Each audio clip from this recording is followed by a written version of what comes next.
allez rentrer dans la pièce tranquillement. C'est notre visiteur du jour, c'est Ben. Comment ça va? Ça va bien, Daphné. Oui. Et vous? Oui, super. Vous remontez vos manches? Ouais, je remonte mes manches. Qu'est-ce qui se passe? On a un jingle? On en a pas? Non, on n'en a pas, on est bien, on est comme ça. Alors, bon, je suis content que vous alliez bien, mais voilà, il faut quand même que je vous dise que j'ai une bonne et une mauvaise nouvelle. La coutume veut qu'on commence par la mauvaise, alors allons-y.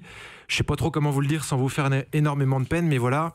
Je serai pas là jeudi prochain. Ah bon? Pourquoi? Maintenant, la bonne nouvelle, je vais avoir un nouveau barbecue. Ah, c'est super. Bah oui, parce que j'ai obtenu un rôle dans une série télé. C'est pour ça que je serai absent la semaine prochaine. Mais en plus, je suis sûr que c'est vrai. Bah oui, et c'est pas avec mon salaire de Bonjour la France que je peux me payer un nouveau barbecue. Ben, franchement. Bah, on est au mois de mars, le printemps approche et c'est important d'avoir un barbecue de bonne qualité. D'accord. Bonjour Ariel. Bonjour à toi. Je vous ai pris un petit cadeau. Oui. C'est une canette de bière. Alors j'avais écrit de 50 centilitres, mais en fait c'est juste 33.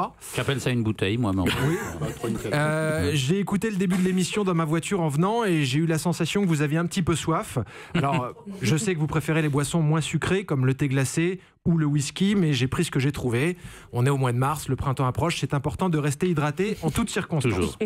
Bonjour Bertrand. Bonjour Ben. Je vous ai pas pris de cadeau. Eh ben super. Tout simplement parce que vous avez 29 ans et que la coutume veut que c'est les jeunes qui offrent des cadeaux aux anciens ou leur présentent leurs vœux ou les saluent au moins, parce que là je vous signale que c'est moi qui viens de vous dire bonjour en premier. Vous n'avez même pas daigné vous lever quand je suis entré dans la pièce tout à l'heure. Pardonnez-moi ou Benoît. me saluer poliment. Et puis j'ai toujours le 1er janvier en travers de la gorge. J'ai passé la journée devant mon téléphone à attendre votre coup de fil pour me présenter vos vœux de bonne année et que dalle.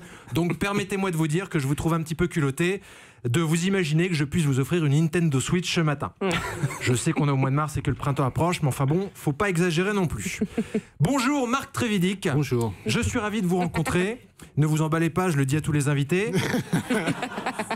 Alors par le passé, on vous a souvent confondu avec Marc Pas assez Vidic, qui est un juge d'instruction beaucoup plus laxiste que vous, contrairement à Marc beaucoup trop Vidic, qui lui, on peut le dire, se prend carrément pour Robespierre.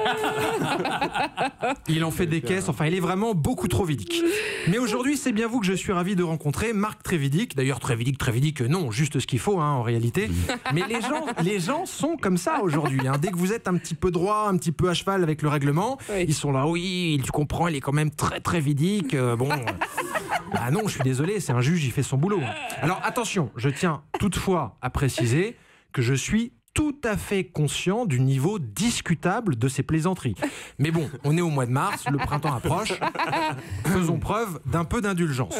Tiens, d'ailleurs, je me souviens d'une plaisanterie très drôle, très savoureuse. Ah oui, je sais plus de qui elle est, mais c'est un type qui est au tribunal et il dit « Mais puisque je vous dis que je suis prof de français, monsieur le juge, faisez preuve d'un peu d'indulgence !» Ça a fait rire le public. Bon, écoutez, Marc Trévidic, je sais que vous pouvez pas vous empêcher de juger les autres, mais si vous pensez que vous êtes vraiment plus drôle que moi, écrivez des chroniques, écrivez un one-man show, allez passer des auditions, point virgule. Je suis très déçu, j'avais une très bonne opinion de vous jusqu'à maintenant. Comme tout le monde, c'est à la télé que je vous avais découvert il y a quelques années, quand vous interprétiez le rôle du fils de Pierre Mondy dans Les Cordiers jugés flics. Vous étiez remarquable, vous incarniez l'intégrité de la justice en essayant d'empêcher les bavures de votre père, le commissaire Cordier. C'était très réussi, mais là je vous dis, je suis très déçu. Pourtant, on avait plein de points communs, vous et moi. Vous aimez Bob Dylan, moi aussi. Vous aimez les Cavaliers King Charles, moi aussi.